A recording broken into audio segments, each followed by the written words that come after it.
Ibu bapak, rekan-rekan muda, anak-anakku yang terkasih, kita yang ada di gereja ini, kecuali anak-anaknya, kita pasti mempunyai pengalaman saling kunjung mengunjungi ketika ada anggota keluarga ataupun tetangga yang kelahiran seorang bayi.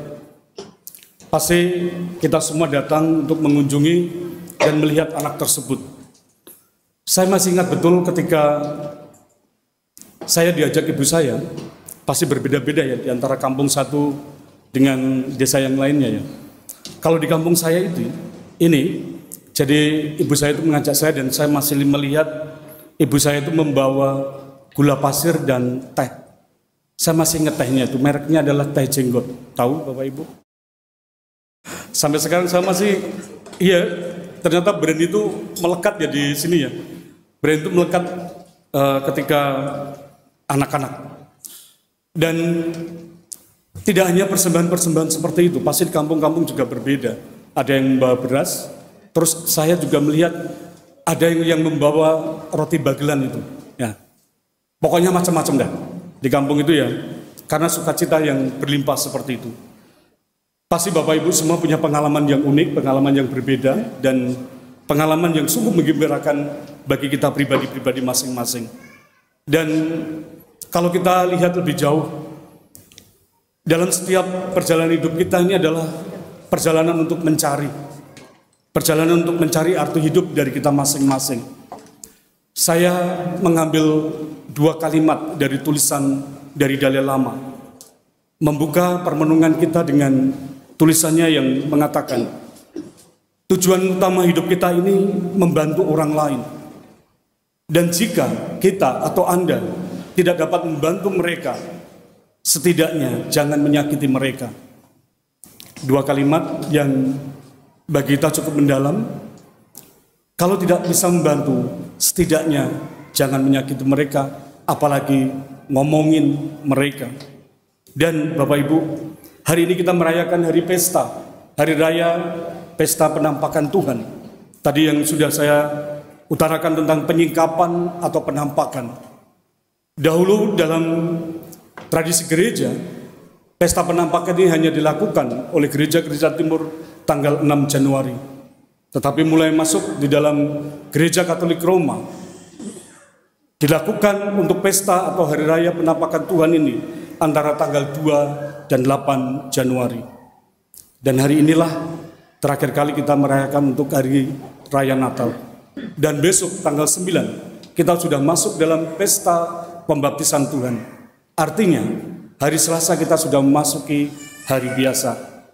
Warna liturgi sudah berubah dari yang putih, dan besok pesta pembaptisan Tuhan masih putih, dan mulai Selasa namanya hari biasa, semuanya berubah menjadi warna hijau.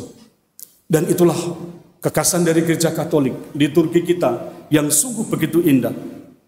Dan Bapak Ibu, kalau kita bicara tentang pesta penampakan Tuhan atau pesta Tiga Raja yang dahulu dikenal, pasti ada namanya orang-orang yang datang kepadanya. Hari ini adalah hari anak-anak misioner sedunia, dan anak-anak saya mau tanya nih, tadi Romo bacaan Injil dari Matius. Siapa yang tadi mendengarkan persembahan yang dipersembahkan sama orang-orang Majus tadi apa ya? Persembahan. Ayo siapa? Anak-anak ya? Oh, sini Kak. Sini Bang. Udah duluan ini. Sini Bang. Namanya siapa Bang? Tian. Ian, apa? Tian. Tian. Ya. Oke, Tian apa persembahan yang dipersembahkan oleh tiga sarjana dari timur itu? Dupa. Dupa, oke. Mur. Dupa, mur apa nih? Sekrup. Oh, bukan ya. Mur Sama emas. Dupa, mur dan Emas. emas. Oke. Terima kasih Tian. Mana Mbak Esti? Kamu milih larva atau milih ini? Milih dupa. Oke. Tian, terima kasih ya. Kalau gede jadi apa? Jadi Romo. Oke, ya udah. Kalau gede jadi apa? Oh, jadi koki, jadi chef. Serius jadi chef? Jadi chef ya? Jadi koki. Terima kasih. Terima kasih, Tian.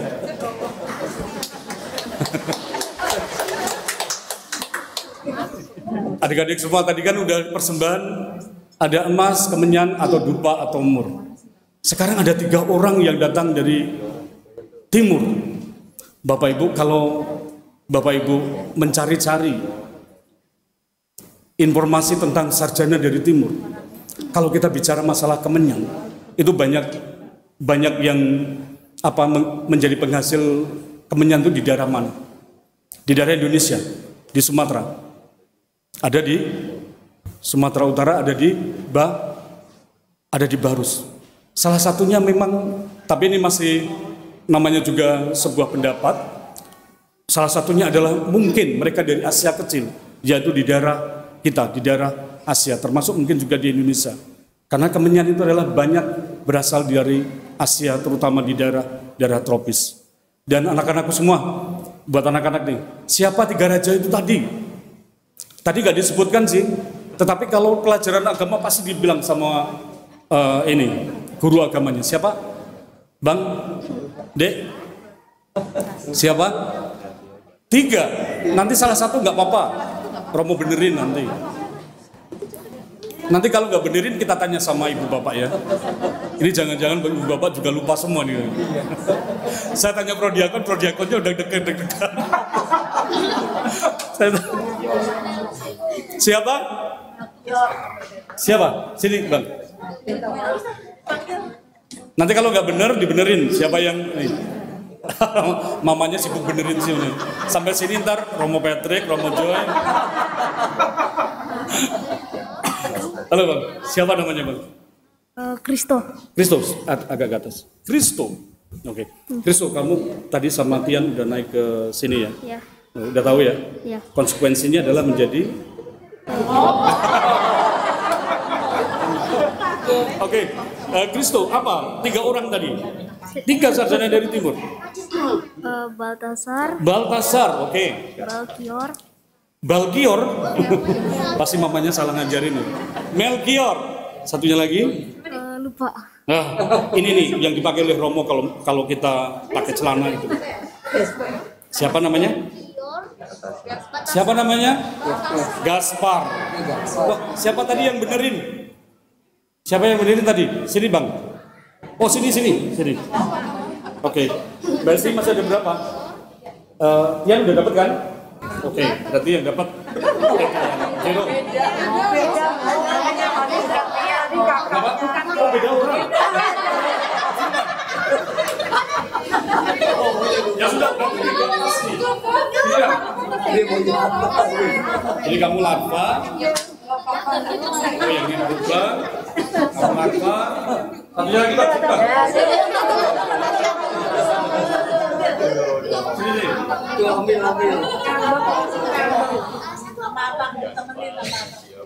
Oh, saya kira orang yang sama tadi. Sini bang. Oke. Oh adiknya. Ini semua naik ke altar. Oke bang, makasih.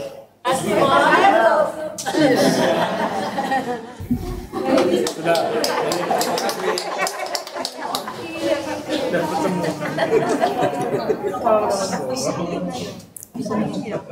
Supaya mereka punya kenangan kalau di gereja mereka suka cita. Bapak Ibu, kembali lagi ke pesta penampakan Tuhan. Kita udah selesai hadiahnya. Mari kita lihat bagaimana tentang pesta pembaptisan Tuhan dalam hari raya ini. Kita mendengarkan dalam bacaan pertama dari Yesaya, bagaimana Yesaya mengungkapkan secara sangat jelas sekali bagaimana Yesus, figur Yesus sudah diungkapkan dan persembahan-persembahan itu sudah diungkapkan sejak dahulu kala. Bagaimana orang berduyun-duyun ke Yerusalem yang disebut dengan kota damai, kota yang penuh dengan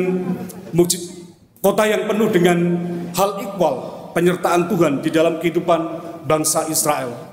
Dan tentunya adalah Yerusalem ini menjadi salah satu tempat di mana orang-orang berduyun-duyun untuk memuliakan Tuhan. Disebutkan dari Seba mereka membawa kemenyan dan mur.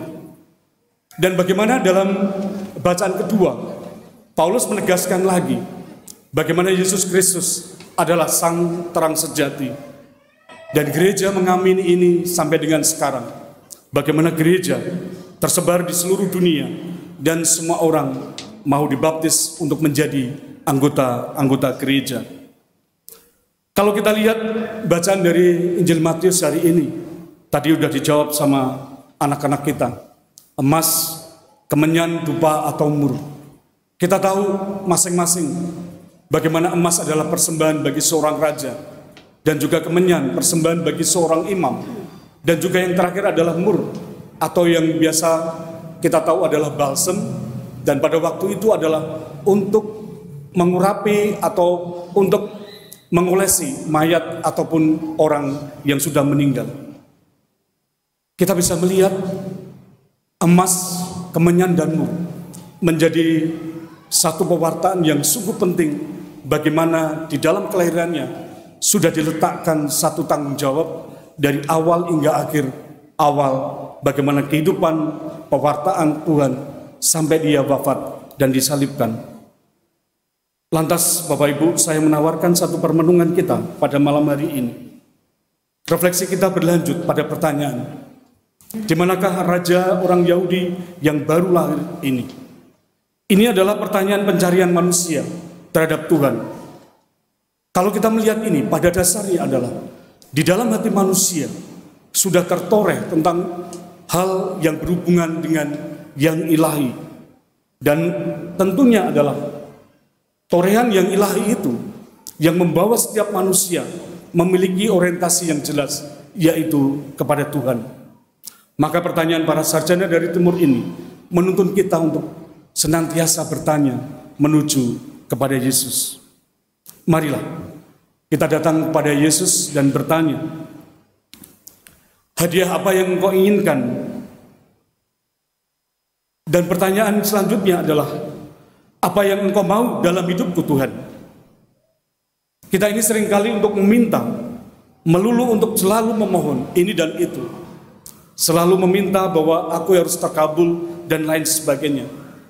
Bukankah itu seperti karakter dari Herodes yang kita dengar hari ini?